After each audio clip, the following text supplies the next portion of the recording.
Hola a todos, bienvenidos a un nuevo episodio. En el capítulo de hoy vamos a hablar de música y concretamente de Super Submarina. Es un grupo que seguí mucho cuando empezaron y los discos que sacaron, y este podcast forma parte de una memoria emocional mía, y creo que lo compartiré con mucha gente.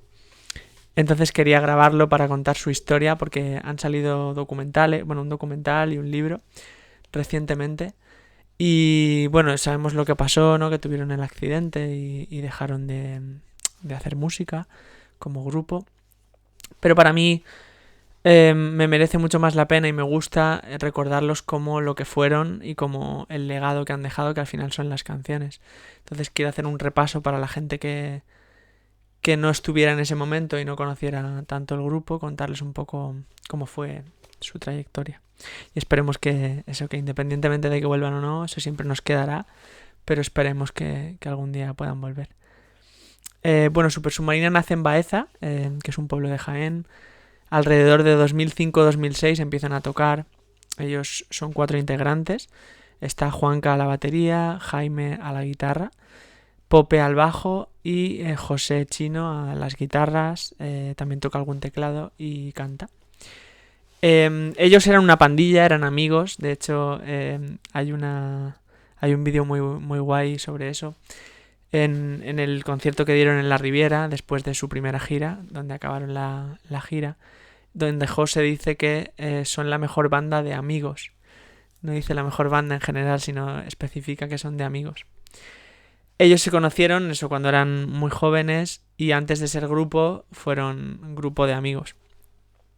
Salvo Chino, que sí que tenía educación musical y había estado, iba a clases de piano y daba solfeo.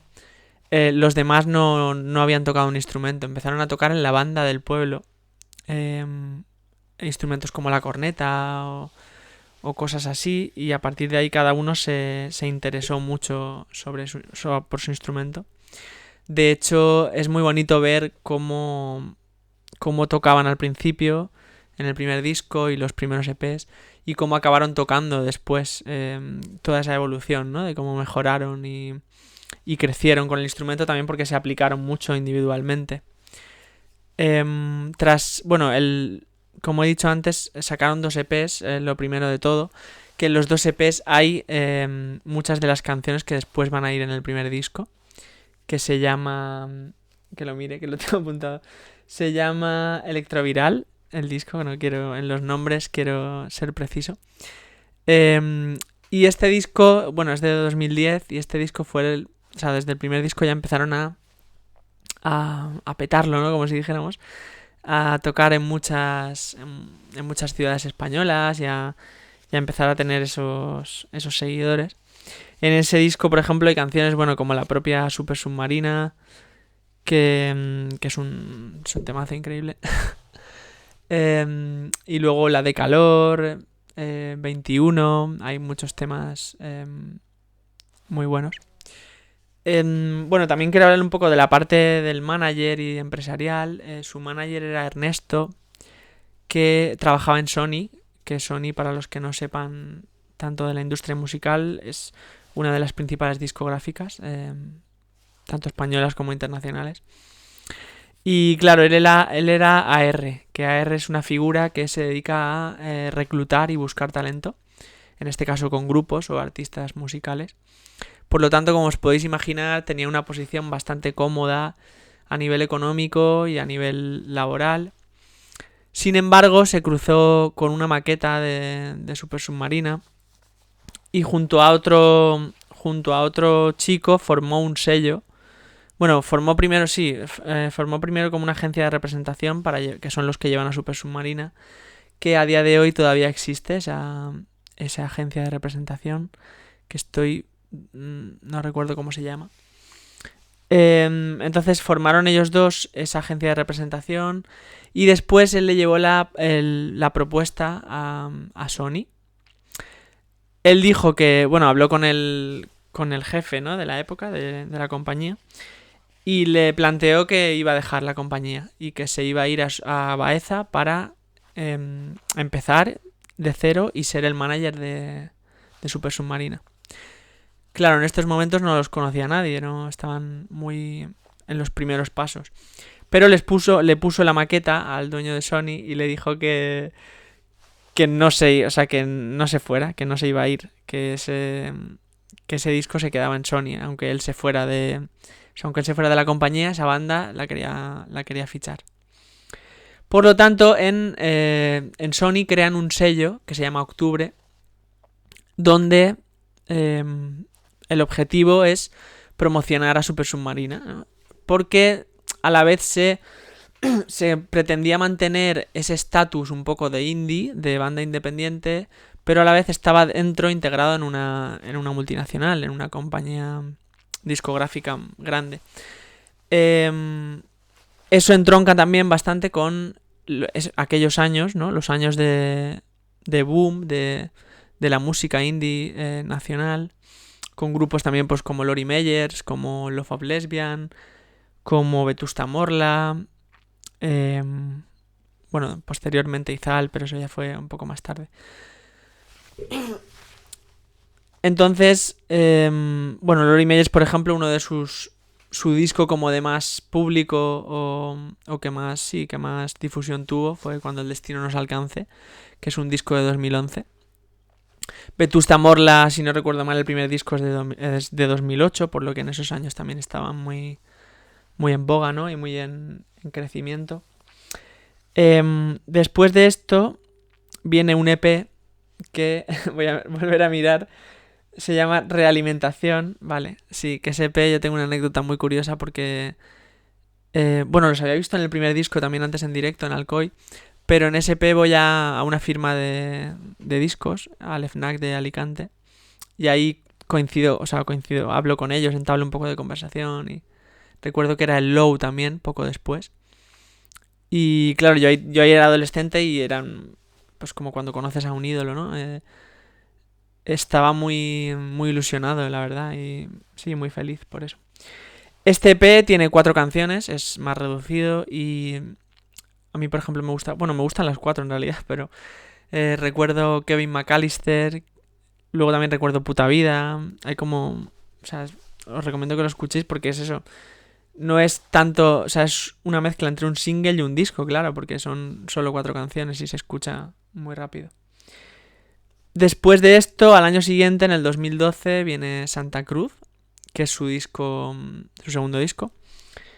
Este ya se nota también, a mí me gustó mucho lo que hicieron porque justo en este segundo disco venía un DVD con el concierto de La Riviera, del que os he hablado antes, donde Chino dice lo de la mejor banda de amigos, que fue el fin de gira del disco anterior.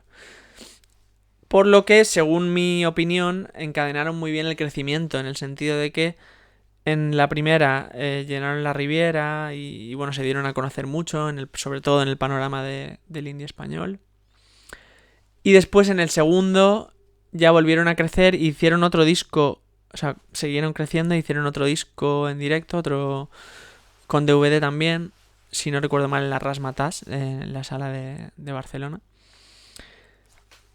Podríamos hablar, bueno, de que a mí, por ejemplo, personalmente me encantan los DVDs de las bandas y los conciertos, porque creo que se condensa mucho la esencia de la banda y lo que una banda puede llegar a ser, ¿no? Y porque al final en directo, pues, es lo más representativo. Por otro lado tenemos, como os decía, el auge del indie español justo durante esos años, que yo creo que indudablemente contribuyó a que creciera el grupo. Caer justo... Obviamente fueron circunstancias externas, ellos no lo planearon, no se puede planear, pero les vino muy bien, claro, a nivel pues eso, de exposición y justo caer en ese momento. También otro momento bastante clave de su carrera fue cuando tocaron en el Sonorama Rivera, que es en Aranda de Duero, y que es un festival, es como el festival indie por antonomasia, ¿no? Justo ellos tocaron en un escenario, el escenario de la Plaza del Trigo, que la Plaza del Trigo se ha convertido con los años en un escenario donde las bandas que tocan generalmente después crecen bastante en público y en ediciones posteriores suelen pasar a tocar en escenarios más grandes. Le pasó, bueno, con Submarina pasó esto, tocaron y al año siguiente ya eran un grupo del festival del recinto más grande. También pasó con Izal y con algunos otros.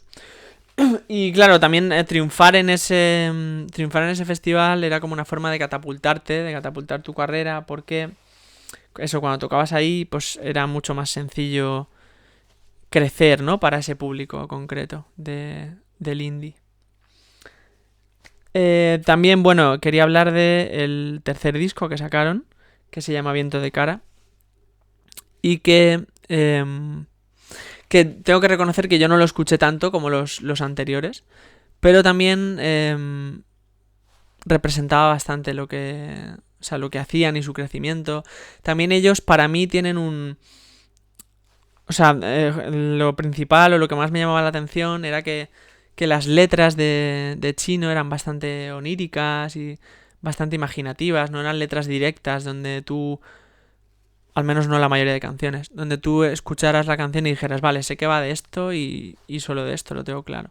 Sino que te hacía, pues eso, pensar en tu propia vida, comparar con experiencias tuyas y también incluso fantasear con qué podría querer decir. También por otro lado está su voz, que es muy característica. La voz de Chino es una voz que la escuchas y que se te queda rápidamente. O si no la conoces, por ejemplo, te llama bastante la atención de una forma rápida. Como he dicho durante todo el episodio, se acercaron mucho a la esfera indie, pero para mí también tenían una cosa muy pop, ¿no? Muy pop rock, que era que hacían un estilo que por un lado era complejo a veces de llegar al público masivo, pero por el otro era bastante te llegaba de una forma bastante sencilla. Como he dicho al principio, para mí su legado son sus canciones y lo bueno de eso de las canciones es que puedes escucharlas en cualquier momento y volver a revivir tanto los momentos que en mi caso yo por ejemplo he podido vivir con ellos, como por ejemplo gente que los descubra ahora a través de este podcast, que descubra un poco su historia y le pique la curiosidad por escuchar las canciones. Y nada, la verdad que es una banda que marcó bastante mi adolescencia y os la recomiendo a los que no la hayáis escuchado y supongo que también los que os guste pues habréis visto reflejado algunas de vuestras experiencias con ellos. Nada, como siempre ya sabéis, suscribiros al canal y nos vemos en el siguiente podcast. Chao.